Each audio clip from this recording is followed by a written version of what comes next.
This episode of the Vincast is supported by Different Drop, an online wine retailer based in Sydney, selling Australian wines of provenance, authenticity, and innovation. The guys at Different Drop have done all the work for you. They've done all their research and they've identified some wines made in very small volumes generally from some of the best regions in Australia, made from a huge range of different grape varieties. They like working with winemakers who are doing something a little bit different, and these are kind of wines you don't really find in the big retail stores. So the website has lots and lots of information on it. You'll find tasting notes, you'll find information about the producers, many of whom have actually been on the podcast, and some of whom who will be on the podcast soon. And you'll also find articles, blog entries, even some videos on there. So it's a fantastic website. You can put together your own pack, or you can buy one yourself. For example, you can buy one of the Let's Taste packs, which obviously are involved with the live streaming tastings. So if you go to differentdrop.com and your first order over $100, make sure you are putting in the code VINCASTVINO, and the guys will give you $25 off. So please support Different Drop. Please support some of the guests that have been on the podcast. Please support Australian wines, and thank you for listening to this episode.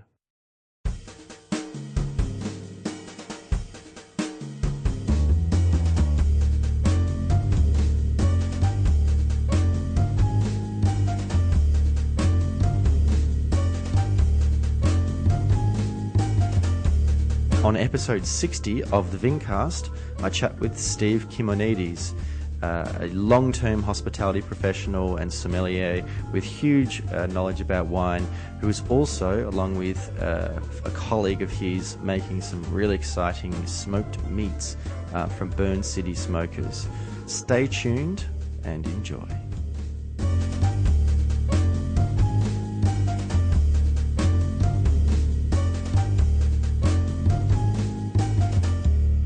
Hello there, Vincasters. Welcome to another episode of the Vincast. My name is James Guestbrook, otherwise known as the Intrepid Wino, and another week, another episode of the show. Thank you, as always, for listening. Thank you to all the new subscribers and new listeners. I hope you have enjoyed, again, some of the recent episode.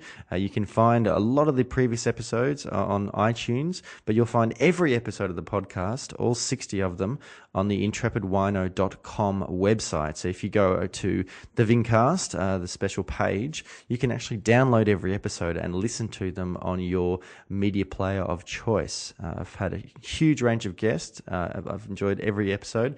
But one of my favorites, of course, was episode 50, where I had some of the listeners to the podcast dial in via Skype, and we had a chat. That was fantastic.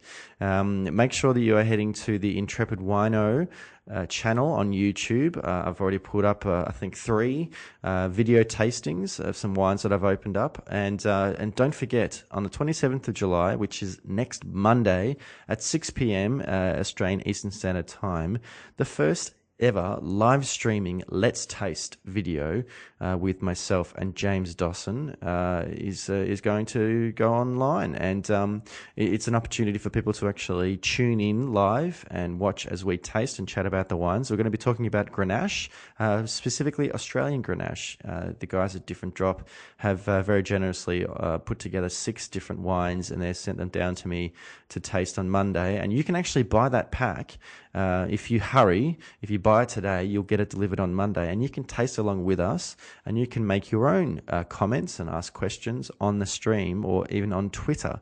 If you do that, make sure you're using the hashtag Let's Taste. No apostrophe, of course, and we'll talk about your responses. So make sure you're tuning in. The video will then go onto YouTube, of course, so you can watch it afterwards and still go to differentdrop.com. Make sure that if you do buy the wines at differentdrop.com, that you are using the special code of purchase Intrepid Grenache. That way you'll get a 10% discount. But I hope a lot of you do tune in because it's going to be really fun. It's something new to try, but it looks like it's going to be great. It's going to be great wines from producers like Unico Zello, of course, who was on. Brendan was on the podcast before. Head Wines, Alex Head, I'm going to get on the podcast at some point. Schwartz, Yalnden Paps, Yangara, and SC Panel, Steve Panel's Grenache as well. So yeah, it's going to be a Grenache smackdown. So this week's episode is with a guy called Steve Kimonides, who is a friend and a colleague in the wine industry here in Melbourne. He works for a restaurant called Il Bacaro, and he has done for many, many years, and puts together a really fantastic list of wines, particularly in terms of Italian wines, because it is an iconic Italian restaurant here in Melbourne. But along with a friend of his, Raph, who also works at Il Bacaro, they do Burn City Smokers, some slow roasting. Using fire, of course, different meats, particularly beef. And so we chatted about his background and how he came up with the concept to smoke meat. But I'll see you on the other side. Steve, thank you very much for joining me today on the Vincast, and I hope you are well. Very, very, very good to be here. Thank you, James. And I'm not sure if you've heard any episodes, but usually I start every episode by asking my guest what the first interaction they had with wine was that kind of set them on the path of wanting to be involved with wine as far as a career. Okay, well, I'll separate the career part and first interaction. I'll start with the first interaction. Definitely my mother's father, my grandfather, he used to buy grapes and make red wine in the garage in Northcote. Oh, really? And do you know where we bought the grapes from? I can't remember, to be honest with you. But I remember he was getting quite serious about it, and I remember trying to smell it and taste it, and the plastic kitty tubs with the plastic covers on it in the garage, and the fermenting and all that sort of stuff. I didn't understand it at that stage, but that was my first introduction to it. Mm-hmm. Moving on, in terms of a career path, I had bartended through London, and in the dark ages in Melbourne in the late 90s and early 2000s. And I'll tell you what, it's so incredible how many of my guests first kind of started working with wine, working in hospitality in London. It's incredible. Yeah. It really is just that rite of passage thing for Australians. I think it was cool. Maybe at that point, in the late 90s, it felt like the center, the center of the world at that point, and it was a gateway into European. Vodka was big, or becoming to become big, and a whole bunch of European stuff was really popular. So to fly off to London and try to cut your teeth there in terms of experience for hospitality was. Had you already been working in hospitality? Yeah, I started in '94 in Logan Street, Carlton, working in an Italian restaurant. How old were you? 16. Right. Okay. Yeah. So like dishy type stuff, or no, I was a runner. So I'd run the food from the kitchen to the. Work out which person was eating it and run the food to the table. So Italian restaurant early on. Yeah. Oh, my old man bought that site off the Melbourne University Press. Right. Okay. And turned it into an Italian restaurant, and that's where I got my first job in hospitality. So your family business was hospitality? Not so much. No, Dad's a teacher, and he took long service leave. Right. And did that as a project during that period. Oh, okay. Yeah. Also owned a deli in the Pram Market for many years called the Kimonides Deli. Yeah. Ah, okay. Yeah, so, always had that food service background, I suppose, was around it a lot. But did you love food as well, like when you were young? Yeah, absolutely. Who did the cooking in your family? Look, Mum was studying and quite into her studying and her career. Yeah. What was she? She's a neuropsych. But, oh, wow. But okay. Did a lot of time with Dad, who had a bit of time after school being a teacher, so we all got to spend time after school. And it was not so much cooking, but appreciating cool cuts of meat and stuff. We used to get cheeses and stuff from the deli and all that sort of stuff. Working with the ingredients. Yeah, obviously base ingredient. That's right. Yeah, and so what was that like really early experience working in hospitality like in that dynamic environment? I really enjoyed it, to be honest with you. It was exciting, and I'm a bit of an outgoing, gregarious sort of person, so that's didn't mind interacting with the people from that age. Yeah, and were you? I know you possibly. I think statute of limitations is past it, but were you introduced to any booze at that point? Yeah. Look, I reckon I had my first Victor Bravo with my grandfather. I reckon by the age of 5 or 6. You're gonna have to Victor Bravo VB. Right. VB, okay. Yeah. Sorry. Yeah. I tend to stay clear of that kind of stuff. Yeah. But in terms of wine and fascination with that, I reckon that started at a restaurant I was working in at Doncaster, a called Casavini. Uh-huh. And they had some wines there, and I think I started tasting and tinkering with wine and understanding varietal difference and all that sort of stuff at that point. So that was a bit after the Logan Street episode. There was I was after a bit over 18, so 97, 98 sort of period. Did you drink in any particular areas as far as were you a beer drinker, or did you already like wines? Were you already into spirits? I enjoyed wine, and I liked heavy red, particularly Shiraz. You know, as an introduction, you know, I was leaning towards that. Rockford Basket Press Shiraz. Yeah, I have some Rockford Basket Press. Thanks. Yeah, stylistically that one. Yeah, sure. Yeah. And so the real kind of education you said came from going and working in London, and it was not in wine. Wine education, I think, started. Look at Longrain, I think it was. I started working in Longrain, Melbourne when it first opened, and prior to that, so during the setup period with the guys there, and look, got exposed to some really cool wines through that, understanding how, you know, matching wine with the Thai food and understanding the profiles there. And I think that sort of drove me to enroll in, back then was the Australian Sommeliers Association. What was that guy's name? Phil Cleary? No. You lost me there. Oh, yeah. And I did the course with him. And that sort of expanded my mind a little bit. And then obviously I was really into it by the time I was working at the Argo in South Yarra. So was there a particular point where, was there like an epiphany moment, or was it just a very slow kind of process that you kind of, like, wine became ingrained in you, that you loved that particular part of hospitality? I'm not sure it was epiphany, but I think it was more out of necessity. Sure. I was cocktail bartending in those early times of the 2000s in Melbourne, and I didn't see, you know, there wasn't much of a career forging out of that. Mm-hmm. It was more late night, and I don't want to use the word destructive, but it wasn't good. I couldn't see a career coming out of it. But as I learnt more a bit about wine and had a look at the wine rolls, then the more of a career focus came, and so I think I gravitated to that. Was that a good time as far as, were there a lot of opportunities, a lot of positions available for that kind of focus on wine, or was that still relatively new as far as the Melbourne dining scene? Look, I'm not sure I can answer that question accurately, because I'm sure there's a few blokes a little bit older. I just want to know what your experience was. Look, I think it was burgeoning then. Look, I worked for the, you know, bloke Damien Hobday worked there for 3 years at Argo and Vincella, and he had a vast array of wines there. Mm-hmm. I mean, he was pretty kamikaze in terms of, I didn't learn too much, but I got the ability to sell some really cool and different wine to people, open it up, tried it, begun to understand it, you know, Google it, all that sort of stuff. So I learnt a lot through that.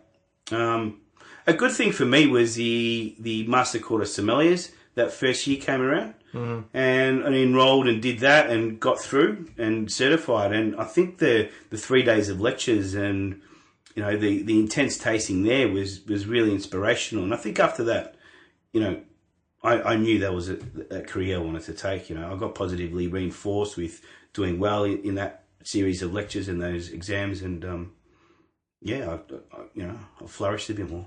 Do you think that it was a case of customers coming into venues more and asking for wines and sort of thinking more about the dining experience and how wine sort of fits in with that? Or do you think it was more on the side of the venues kind of saying, you know, let's try and get people to drink more wine. Let's really think more about how we can select wines that, you know, are better with our kind of food. Like the Longrain example, the dining scene for Asian food has been pretty strong in Melbourne for a long time. Yeah. And there was sort of a point where all of a sudden it became super dynamic, and there were a lot of kind of more modern, somewhat fusiony kind of places opening up that were pitching themselves as finer dining and kind of incorporating wines into that. Do you think that were consumers coming in and sort of saying, we want to learn a bit about wine, or we want to be sold wine? Absolutely. It's part of the dining experience for them. Sure. So, for instance, at the Argo, there was a massive list, a massive folder, and you put that in front of them, and within 5 minutes, a few of them would be lost.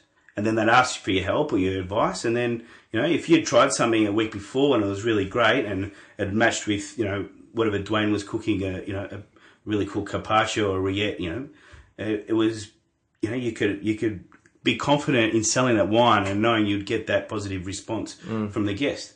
So, that's part and parcel, like learning about those wines, learning about the reactions from the guests, whether you perhaps like and will respect those wines or not, but feeling that confidence with the response and being able to sell those on.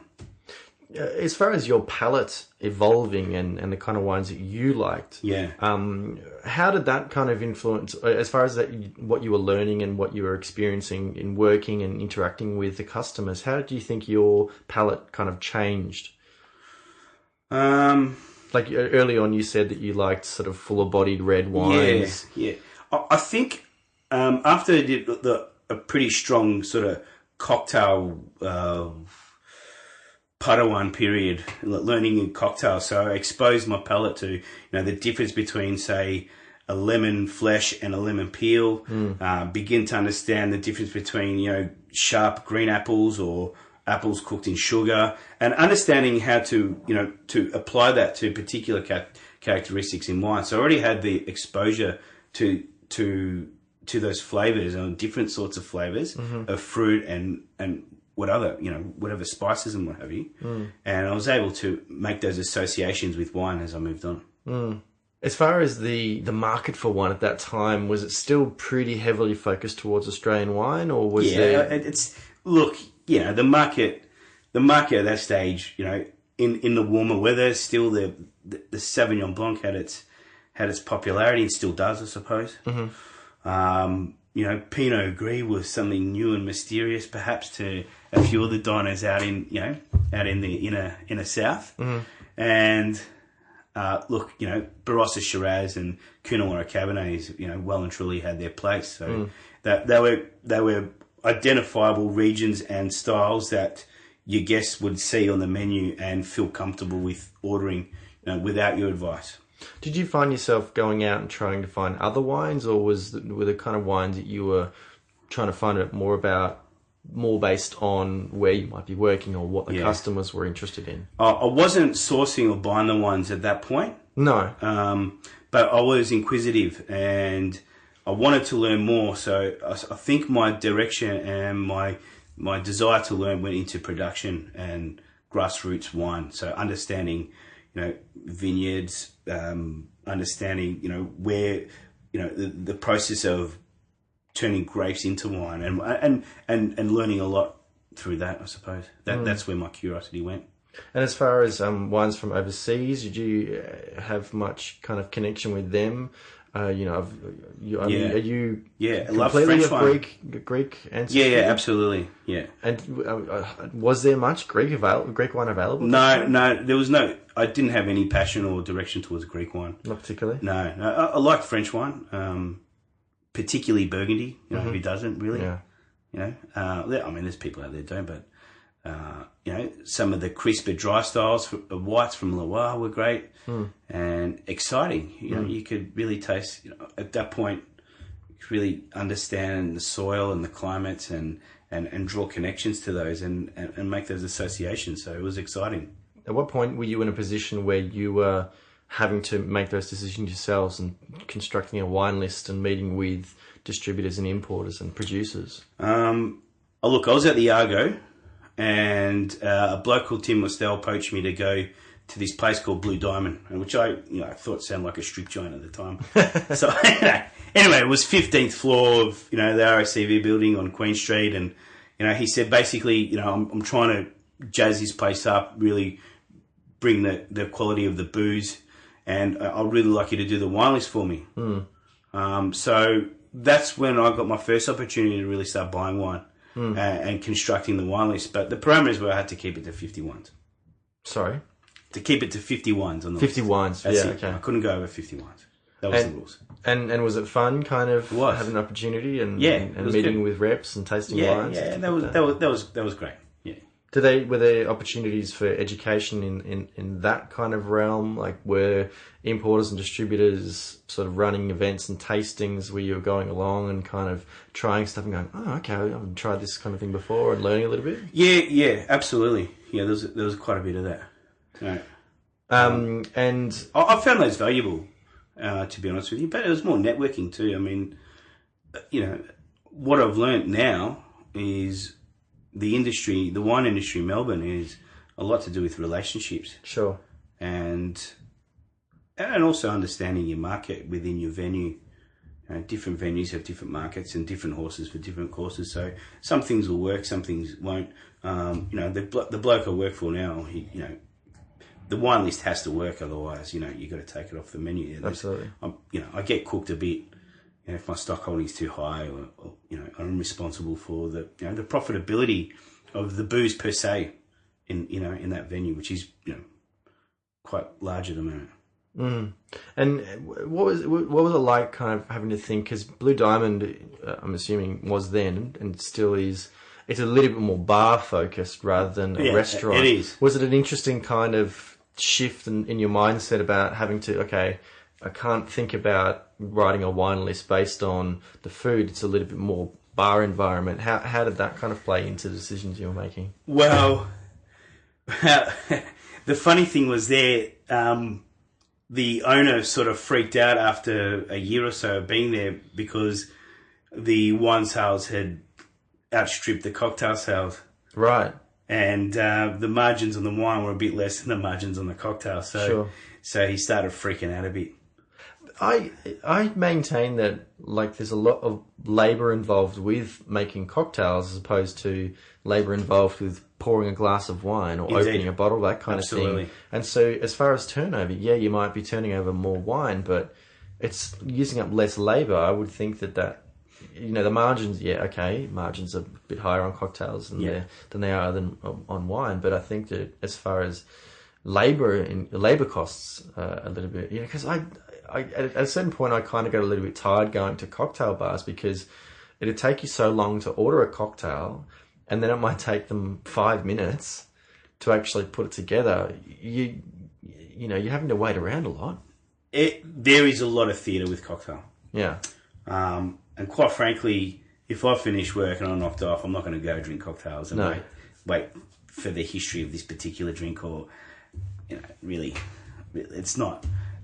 Look, I derive no enjoyment for cocktails, and to be quite honest, it was quite a chore by the end for me, and I still get frustrated if I'm doing the bar Il Bacaro now, and I get a massive round of cocktail orders, or someone wants an espresso martini to begin their night.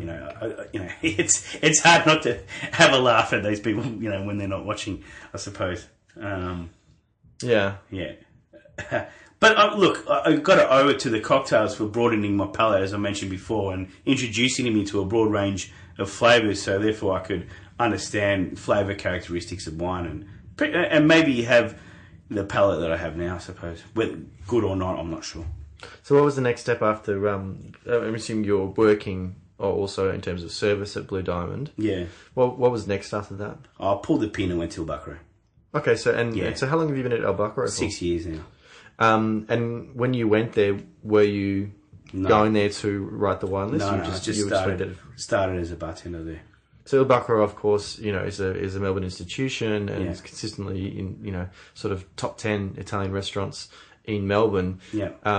What was it like kind of going into that environment? Did you feel sort of a certain amount of pressure? And a little bit, but I gravitated to it really quickly. Sure. Loved it. High volume, high pressure, and had to be at a high level of execution and relished it. Really, really. Quite a different wine list as well. Yeah, it was. Look, it was more of an introduction to an Italian wine, and look, I had a basic knowledge of Italian wine when I started working at Il Bacaro. Mm-hmm. But just with the sheer volume of cool wine that you get to open and try there, I really developed my palate really quickly.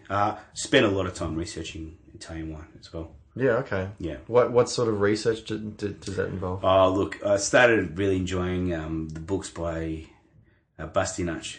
Joseph Bastianich. Bastianich, yeah. Yeah, he's opinionated tour of Italy, and the book he did back in about did an earlier book with Mario Batali and his mother, and matching the recipes to the regions, and you know, like his focus on his books and his writing was more the romance rather than the actual, you know, soil compositions and climates and you know, technical sciencey stuff. You know, there's some cool romantic stories with the wines that he was writing about, and I was able to, one, enjoy the content, and two, apply that to, you know, obviously teaching the other blokes at Il Bacaro about those wines, and creating a format or creating a basis of, you know, chat in order to arm the guys with to talk about these wines to the guests, because, you know, they come to Il Bacaro and they want to be told, they want to be sold good, expensive Italian wine. It's great.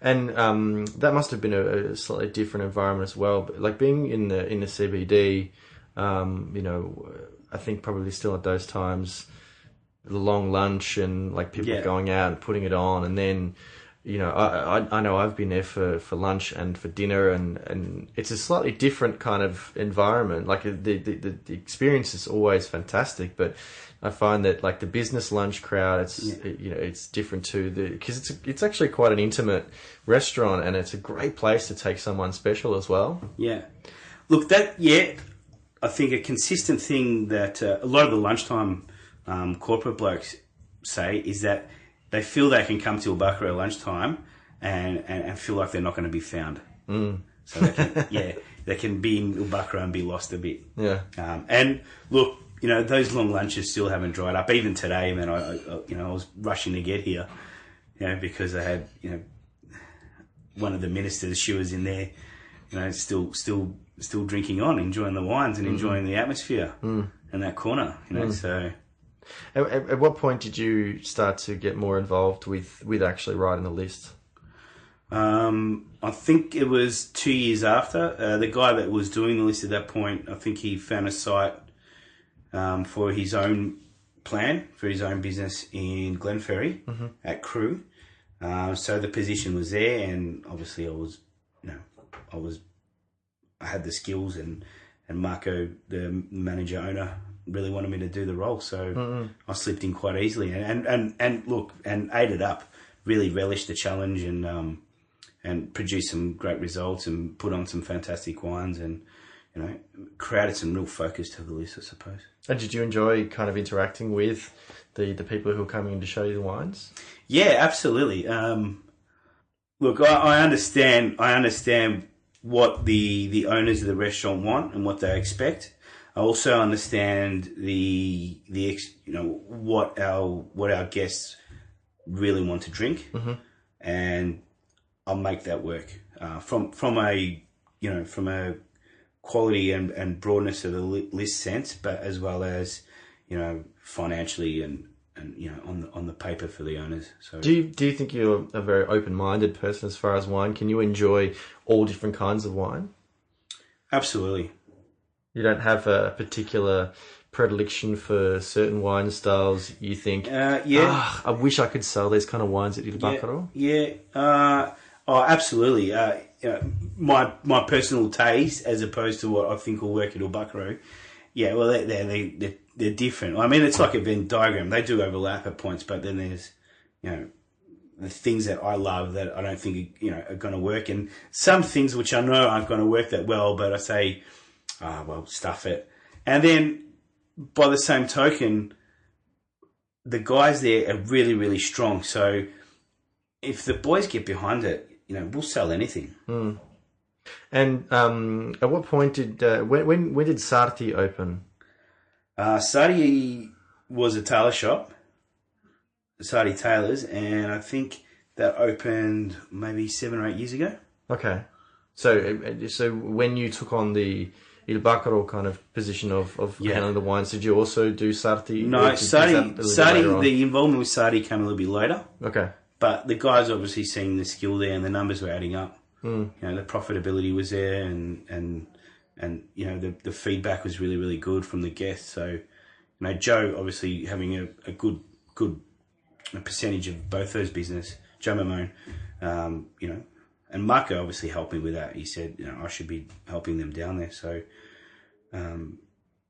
they got me down there, and I spent, an afternoon a week. Every Thursday afternoon, I'd try something to eat and meet up with a few of the guys and stagger my meetings, and it was really, really good. Put on some great wines for them. Not as hands-on as I am with Il Bacaro, more suggesting, but, it's their feel and their shtick, I suppose, is a little bit different to Il Bacaro. It's a bit more Gen Y. So I felt you could be a bit more adventurous with the wines there. Mm. Yeah. You have to be covering a much broader sort of range. There isn't as much focus on the Italian wines or Italian styles. Yeah, I maintained the focus there, but I was more maintaining focus on local Italian varietals. Mm-hmm. Whereas Il Bacaro, for better for worse, I sort of said if it's going to be an Italian varietal, it comes from Italy, and that's part of the integrity of that wine list. Sure. For better or for worse. Sardi a little bit different. I think you can have the local, Heathcote Sanges and some, cool Pinot Grigios from the Mornington Peninsula and have a great relationship with some of the guys who are, experimenting with that. Mm. And you hung out with a lot of other people, like in hospitality, and you're trying wines, going to other people's venues and getting out there a lot? Absolutely. Absolutely. I mean, look, I like poking around, make sure what I'm poking's all right, so to speak. I do. Look, if I'm not trying a lot of different wine, I try to taste 100 to 150 different wines a week. Mm. Don't always get there, but I wouldn't be doing my job properly if I wasn't. Sure. And of course, Il Bacaro is, I assume, not necessarily, of course, is where you met Raph. No, Raph and I worked together at the Argo. Oh, so you've known each other for a long time. Yeah, about 9 years now. So tell me how the sort of the two of you came up with the idea behind Burn City Smokers. Burn City. Look, we connected immedately at the time we worked at the Argo. Mm-hmm. And I suppose the owner was a bit of a goose, and we united against a common enemy, I suppose, for want of a better phrase. And from there, we knock off. We'd cook on Sundays or our days off together and experiment with food, and had a similar sort of taste for guts and offal and smoky things and umami and all that sort of stuff. And we both had the same sense of adventure in terms of our palates and same passion for food. Mm-hmm. So that's where that started. Obviously, Argo had a wood-fired oven, so we'd wait till Dwayne Burke, the head chef, he'd knock off and leave, and we'd throw a few more logs of red gum inside the pizza oven. And by the time everyone knocked off and it was just the staff there, we would load it up with lamb chops and pizzas and that sort of stuff, and cook with fire. And that's sort of where it started then. Look, Raph went away and toured Europe and all that sort of stuff for about 3 years. Mm-hmm. And then he came back to Melbourne and we pretty much picked up where we left off. I said we got a position at Il Bacaro. He came on board. We started working together. We said, look, it's great working here, but I think it's time we did something for ourselves. Mm-hmm. We always said we would, so we followed through. And what was the concept? It was based on that kind of passion you guys had already for slow cooking meats using fire. Yep, absolutely. There was always a connection to the land. It was always using fire, wood, and meat, I suppose. So I went to the States for a month in 2012. Mm-hmm. I was looking to do I didn't have a clear idea in my head. At that stage, I was looking at the feasibility of buying grapes in Long Island, renting a garage in Brooklyn, making some wine there, and selling it off in Manhattan, and getting it all done in 90 days. What sort of brought you there? That's a totally different kind of... Oh, massive market there. Yeah. Yeah, to do that. And obviously I had a bit of experience with spending some time at Hurley with Kevin Bell there. So I was sort of, not confident, but I had an idea that I'll be able to grab some grapes, turn it into some wine and see how it went. Tell me about the experience with Hurley. That's probably my true connection to wine and where I learnt and gained the most passion, I suppose, for wine.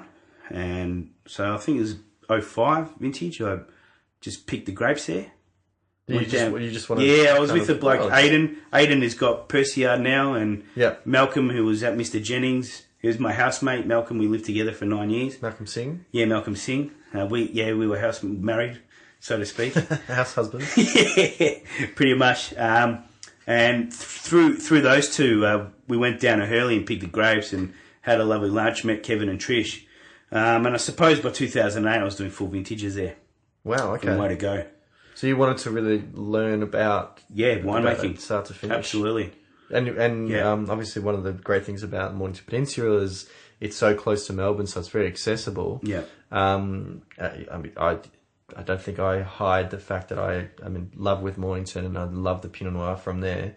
What was the vintage experience? It's a pretty small winery. Yep, 10 acres, three separate vineyards. And yeah, Kevin built the winery as part of his oenology masters. I think he had to build a winery as part of to pass that level of qualification for him. I mean, he's a Supreme Court judge as his full-time job and works at that pretty hard. And makes wine and was at the head of VCAT. Another hobby farmer. Yeah, I know. Judges, lawyers, teachers. Yeah, I know. Jeez, just not short of a quid. But look, really lovely environment, really lovely people. Took me in, treated me like a son. Really, I've got the utmost admiration for those two, and taught me so much. And so based on that, you kind of thought about doing this thing in Long Island, in New York State. Yeah, I thought that would be a great idea. And that sort of didn't come to fruition? No, I stumbled upon the idea of Texas style smoked meat. Right. And this is at a place called Smorgasburg in Williamsburg. Yeah. And it was on every weekend, and I was there for Hipster Central. Yeah, I was there for just filled with Australians, of course. Yeah. Well, that is 2012. It is now. In 2012, it was just burgeoning then. Right. Like I was talking about how London was cool back in the turn of the century. Then, sure. Then New York had its day recently. So, obviously I was following the trends, whatever. But I'm setting the trends. Yeah. Well, no, exploiting the trends, but or trying to. So saw this bloke, Mighty Quint, and having this massive line, and they're selling their brisket burgers and their ribs, and I thought, hey, we can do this. I really got inspired, and then I found a couple of the other barbecue restaurants throughout Brooklyn and Manhattan, and visited them all, and checked it all out, and asked questions, and got involved, and researched. Came back, and I said, hey, Raph, let's do this. And so we saved up, and spent 20 grand on a massive pit smoker mounted on a trailer and shipped it back. Got it custom built in Atlanta and got it shipped back. Wow. Yeah. So tell me about this beautiful piece of equipment, because it's one of the real talking points for Burn City Smokers. Because I mean, apart from the fact that it does its job beautifully, it's fantastically mobile and allows you guys to run the business that you do. Yeah. How did you work with them to sort of custom design it? Did you basically say, look, this is what we need. We want to be able to put this much meat in it, and it has to be mobile. Okay, we tried to build one. Okay. And that didn't work because you need to have a pretty good understanding of thermodynamics and engineering. And there's a few blokes here have got theirs, they've built theirs here. And look, we sort of understood the hardships and the problems they're faced with consistency of the product. Sure. So we said stuff it and we got one. So we did some research, and we were talking to some blokes at Gator Pit, who are a Texas mob. Then there was the East Texas company, and then we spoke to Lang, who were in Georgia. And yeah, got a really good family feel from them, and they built a beautiful big smoker, big smoker for us, and put a warmer deluxe box on it, and made sure they made us understand how the smoke moves through the chamber and imparts its flavour onto the meat, and how it moves the heat evenly through the smoker, so we can get even cooks, and helped us understand cooking in Fahrenheit Those sort of things that we do. So what's the process? You would go out thinking about what kind of meat you want to cook. You go and source the meat. Yep. And what's the preparation and how long do you need to cook it for? That will depend on the cut and the weather, and we're still learning. We've had a couple of failures, or a couple of close calls. Yeah. Look, you can't cook prime. A lot of people, the cow's a symbol, and the cow's the symbol on our or our mascot, I suppose. Yeah, for Burn City, and that's what we love cooking is the beef. Mm-hmm. And obviously, it poses the most challenge in terms of the cook, where pork is a little bit easier. It's a little bit more malleable. The beef really does let you know you've made mistakes. So yeah, we love cooking with beef. Particularly, we have some strong ethical sort of ideas with, the meat, and we like to source. Has to be ethically farmed. Yeah, absolutely. You're not going down to, Footscray markets and grabbing some asado or whatever from the Vietnamese blokes. Like we're speaking to the farmers, we're speaking to the suppliers, and really, really trying to get it and understand and make sure we're getting some ethical cuts. So using grass-fed beef. What we're trying to understand are led good lives, I suppose. It's the same old thing. You hear it all the time. And how long is the average kind of cook? Look, I've cooked a brisket for 16 hours. 16. Yeah, so I've got some briskets of Neil Prentice, who does obviously the Mundara wines, but he's got the Mundara Wagyu. Mm-hmm. So we picked up a future guest of the podcast. Yeah, we picked up a couple of briskets off Neil, and decided to cook them for 16 hours. Oh yeah, let's give it a nice long slow. We melted them to the grape. It's just so much marbling content in those cows that we missed the brief on that one. But we'll return to it. We tried Wagyu a couple other times, but it just doesn't cook well in that sort of environment, I suppose. So Black Angus works really well. Grass-fed Black Angus. Mm-hmm.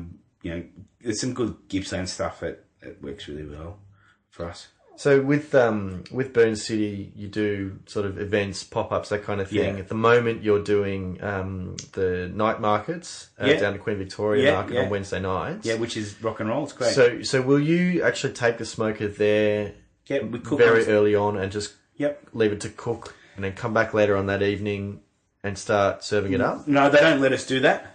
We're allowed to bump in at 12:30. We need to be serving by 5. So Raph and I load the smoker up with. We were doing beef ribs this point, and they generally take 6 hours. Mm-hmm. So we've got to get them done in 4.5. So we have the smoker already, the meat rubbed, prepped, ready, loaded into the smoker. We drive straight in at 12:30 on the dot, and the first thing we do is light the smoke, and we cook on site. As much as we can, we cook on site. We cook everything on site, particularly beef, and we serve off the smoker. And look, it's a real headache, but we're not going to compromise on that. It's worth it, though. Absolutely.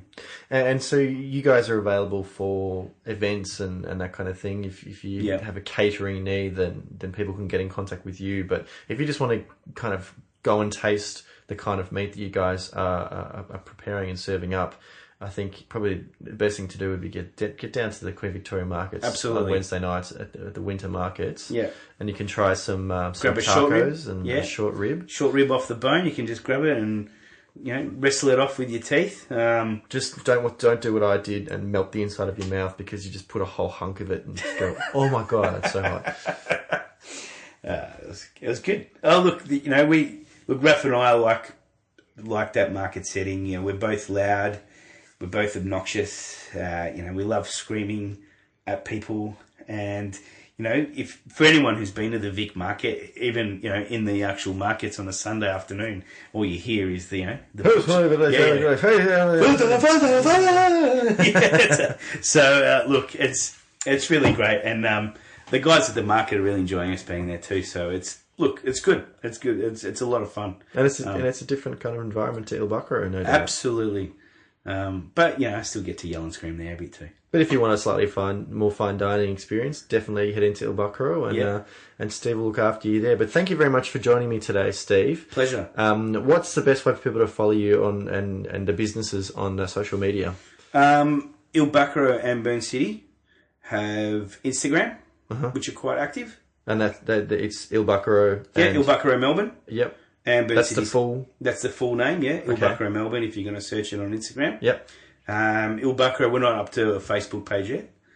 That's all right. Burn City Smokers has Instagram, Twitter, and a Facebook page. Yep. We still haven't worked out how to use Twitter properly yet. Okay. But, we're working on it.